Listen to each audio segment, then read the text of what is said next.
अच्छा चले दूसरी एप्लीकेशन की तरफ आते हैं, वैक्यूम डिस्टिलेशन।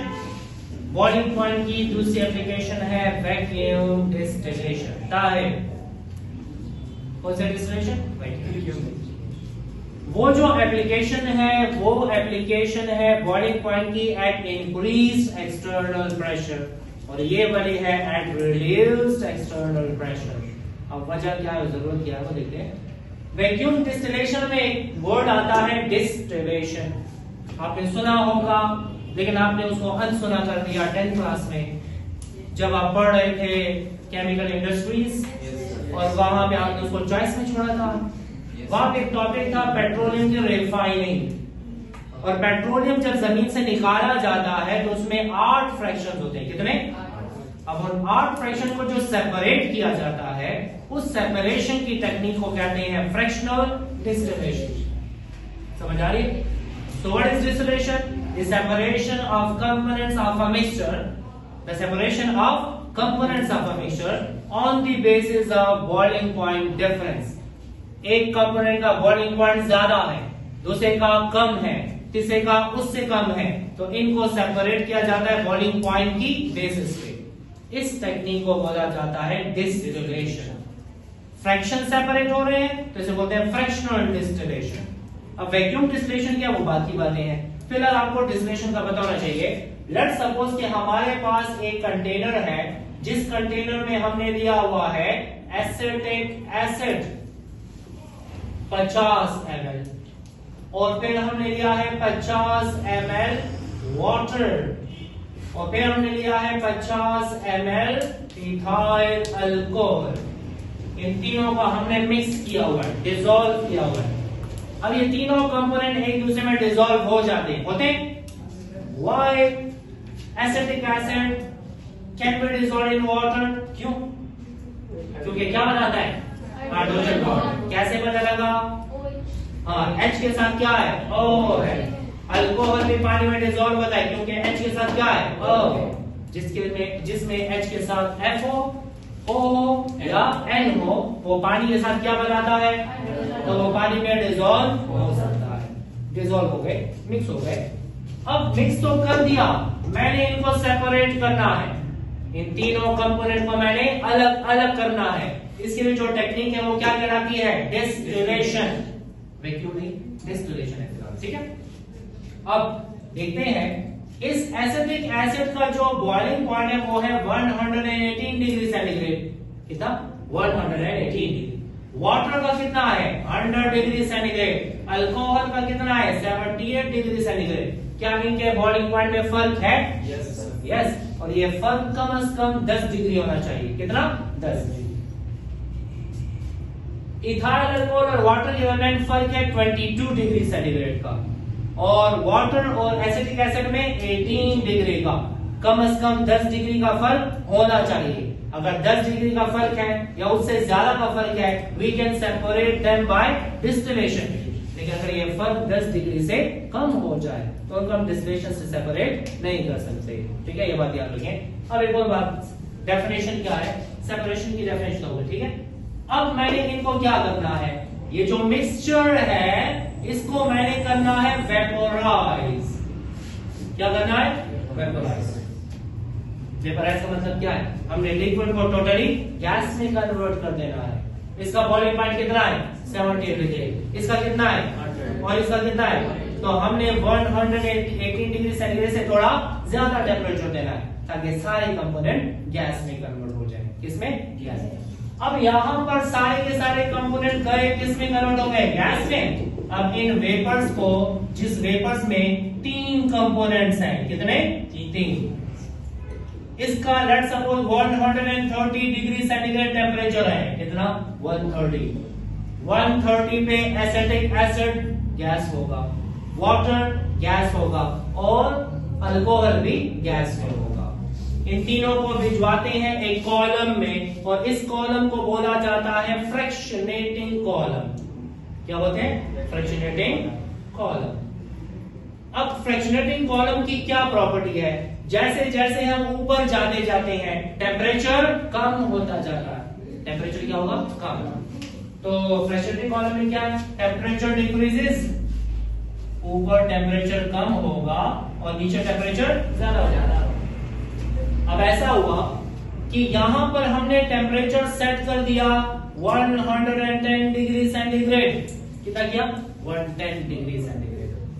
कितना है, 110 डिग्री। अच्छा, जब तीनों वेपर्स आते हैं जीशान इधर, तो 110 डिग्री सेंटीग्रेड जो है वो 78 से ज्यादा है, तो अल्कोहल तो गैस ही होगा। वाटर के 100 से भी ज्यादा है, तो वाटर तो गैस ही होगा। लेकिन एसिटिक एसिड का बॉइलिंग पॉइंट कितना है, 118, और इस तरफ कितना है, 110। तो एसिटिक एसिड कंडेंस हो जाएगा। क्या होगा, condense. What is condensation, the conversion of gas into liquid. Condense होने के बाद, लिक्विड में कन्वर्ट होने के बाद एसिटिक एसिड यहाँ पे अलग हो जाएगा। ठीक है, अब वेपर्स में दो चीजें रह गई हैं, एक रह गया क्या, वाटर, और दूसरा रह गया क्या, अल्कोहल। यहाँ पे हमने टेम्परेचर को सेट किया हुआ है 90 डिग्री सेंटीग्रेड। कितना, 90 डिग्री सेंटीग्रेड पे शफीउल्ला, किस पे, 90 डिग्री सेंटीग्रेड पे अल्कोहल तो गैस ही होगी ना गैस, क्योंकि अल्कोहल का बॉइलिंग पॉइंट कितना है, 78। टेम्परेचर कितना है समीर, 90 डिग्री। तो 90 डिग्री पे अल्कोहल तो गैस ही है, लेकिन वाटर का बॉइलिंग पॉइंट कितना है, 100, और यहाँ पे टेम्परेचर कितना है, 90। वाटर हो जाएगा कंडेंस। क्या हो जाएगा, कंडेंस। यहाँ पे वाटर कंडेंस हो जाएगा, और वाटर कंडेंस होने के बाद सेपरेट हो जाएगा। यहाँ पे अलग हुआ एसिटिक एसिड, और यहाँ पे अलग हुआ क्या, वाटर, और आखिर में मैंने टेम्परेचर रखा हुआ है 60 डिग्री सेंटीग्रेड। कितना, 60 डिग्री। अब 60 पे अल्कोहल हो जाएगा क्या, कंडेंस। तो तीनों कंपोनेंट अलग हो गए, किसकी बेस पे, बॉइलिंग पॉइंट की बेस पे। इस टेक्निक को बोला जाता है फ्रैक्शनल डिस्टिलेशन। क्या बोलते हैं, फ्रैक्शनल। अच्छा, अब एक और बात याद रखिए, सिंपल एमसीक्यू में आता है, जिस लेट्स सपोज हमारे पास मिक्सचर है, तो कौन से वाला कंपोनेंट पहले अलग होगा, जिस कंपोनेंट का बॉइलिंग पॉइंट ज्यादा होगा। सबसे पहले कौन अलग हुआ, एसिटिक एसिड, क्योंकि एसिटिक एसिड का बॉइलिंग पॉइंट ज्यादा है इन तीनों में। और सबसे आखिर में कौन सेपरेट होगा, जिसका बॉइलिंग पॉइंट सबसे कम होगा। इसी वजह से जो आपने चॉइस में छोड़ा था 10th क्लास में, नेचुरल गैस सबसे टॉप पे अलग हुई थी, और सबसे नीचे रेजिड्यू अलग होता है। क्यों, क्योंकि रेजिड्यू होता है सेमी सॉलिड, उसका बॉइलिंग पॉइंट होता है मोर देन 400 डिग्री सेंटीग्रेड, लेकिन नेचुरल गैस का बॉइलिंग पॉइंट है जीशान कितना, 20 से लेके 60 डिग्री सेंटीग्रेड। तो अगर आपसे पूछा जाए, if we have 4 component, which component will distil first, पहले कौन सा अलग होगा, having greater boiling point. Top पे कौन अलग होगा, जिसका लोवेस्ट बॉइलिंग पॉइंट होगा। बॉटम पे कौन होगा, जिसका हाईएस्ट बॉइलिंग पॉइंट होगा। अब मसला है, जो मिक्सचर होता है, उस मिक्सचर में जो कंपोनेंट्स होते हैं, हमने अगर उनको सेपरेट करना है, तो हमने मैक्सिमम बॉइलिंग पॉइंट से ज्यादा टेम्परेचर देना है। मोती ये बाद में पढ़ेंगे, किससे ज्यादा देंगे, जो मैक्सिमम बॉइलिंग पॉइंट है उससे ज्यादा टेम्परेचर देंगे, ताकि सारे कंपोनेंट वेपोराइज हो जाए। क्या हो जाए, वेपोराइज हो जाए। कुछ लिक्विड ऐसे होते हैं जो सेंसिटिव होते हैं। क्या होते हैं, सेंसिटिव। कैसे सेंसिटिव है, एक लिक्विड है ग्लाइसरीन, नाम सुना है, ग्लाइसिरोल, उसे ग्लाइसिरोल कहते हैं। जो ग्लाइसरीन आप इस्तेमाल करते हैं, ठीक है ना, ब्यूटी पर्पसेस के लिए और प्रोटेक्शन के लिए स्किन की, वो ग्लाइसिरोल है। ठीक है, ग्लाइसरीन। ग्लाइसरीन का बॉइलिंग पॉइंट है 290 डिग्री सेंटीग्रेड। कितना, 290। जब हम ग्लाइसरीन को बॉईल करते हैं, तो वो 290 पे बॉईल भी हो जाता है, और उस टेम्परेचर पे डिकम्पोजिशन भी स्टार्ट हो जाती है। What is boiling, the conversion of liquid into gas. और लेकिन व्हाट इज डिकम्पोजिशन, वो जो ग्लाइसरीन बॉईल हुआ, तो हमें वेपर्स में ग्लाइसरीन नहीं मिलेगा, हमें ग्लाइसरीन के कंपोनेंट्स मिलेंगे। क्या मिलेंगे, कंपोनेंट्स। अब हमें ग्लाइसरीन को डिकम्पोज नहीं करना, ग्लाइसरीन को डिकम्पोज नहीं करना, उनको सिर्फ सेपरेट करना है। तो हम क्या करते हैं, एक्सटर्नल प्रेशर को कम करते हैं। क्या करेंगे, एक्सटर्नल प्रेशर को कम किया। याद रहे, ग्लाइसरीन, ग्लाइसिरोल को हम ग्लाइसरीन भी कहते हैं, और इसका फार्मूला क्या है, CH2 CH CH2 इसके साथ OH OH OH। इसका बॉइलिंग पॉइंट क्या है? इसका बॉइलिंग पॉइंट है 290 डिग्री सेंटीग्रेड। ये इस टेम्परेचर पे बॉयल भी होता है रेहान, क्या होता है? बॉयल भी होता है। और इसी टेम्परेचर पे डिकम्पोजिशन भी स्टार्ट हो जाती है। अब हमने इसको सिर्फ सेपरेट करना है, डिकम्पोज नहीं करना। ये बॉइलिंग पॉइंट है किसका? ग्लाइसरीन का। जब एक्सटर्नल प्रेशर है कितना? 760 मिलीमीटर ऑफ मरकरी। जब हम एक्सटर्नल प्रेशर को 50 मिलीमीटर ऑफ मरकरी कर देते हैं तो इसका बॉइलिंग पॉइंट आ जाता है 210 डिग्री सेंटीग्रेड पे। किस पे? 210। अब एक्सटर्नल प्रेशर को हम क्या करेंगे? कम। जब एक्सटर्नल प्रेशर कम किया उसका बॉइलिंग पॉइंट कम हो जाएगा। और जब बॉइलिंग पॉइंट कम होगा, अब ग्लाइसरीन इस पे बॉइल तो होगा लेकिन डिकम्पोज, क्योंकि डिकम्पोजिशन का टेम्परेचर क्या है? 290 डिग्री सेंटीग्रेड।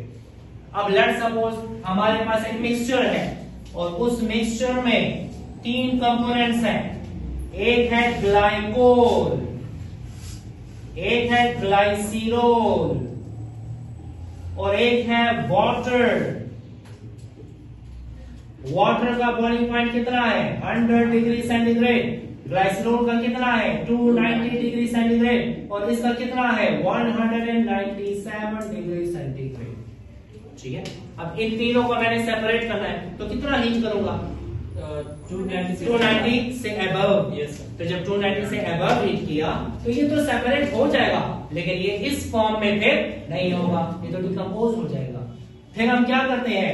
एक्सटर्नल प्रेशर को हम रिड्यूस करके कितना करते हैं? 50। तो जब 50 किया तो glycine will boil at 210 degree centigrade. Boiling point हो गया कम, डिकम्पोजिशन का टेम्परेचर कितना है? 290। और यहाँ पे कितना है? 210 आया है। At reduced pressure, when components are separated, तो वहां पे हम प्रिवेंट करते हैं decomposition of sensitive liquids। तो वैक्यूम डिस्टिलेशन क्या है? The separation of component of a mixture at reduced pressure। कौन सा प्रेशर? reduced pressure। यहाँ पे प्रेशर नॉर्मल है तो नॉर्मल डिस्टिलेशन। प्रेशर एक्सटर्नल हो गया कम तो इसी का बनेंगे वैक्यूम डिस्टिलेशन। समझ आ गए? Yes। तो वैक्यूम डिस्टिलेशन का फायदा क्या है? It is used to prevent decomposition of sensitive liquids like glycerin। इसके अलावा जब एक्सटर्नल प्रेशर को रिड्यूस किया जाता है तो ये बॉइल किस पे होगा? 210 पे। और एक्सटर्नल प्रेशर ज्यादा तो किस पे बॉइल होगा? 290 पे। 290 टेम्परेचर अचीव करने के लिए हमें फ्यूल ज्यादा चाहिए और 210 अचीव करने के लिए फ्यूल कम चाहिए। इसका मतलब ये होगा वैक्यूम डिस्टिलेशन से हमारे पास जो है ये इकोनॉमिकल भी होता है, इस पे ज्यादा एक्सपेंस नहीं आता। It reduces decomposition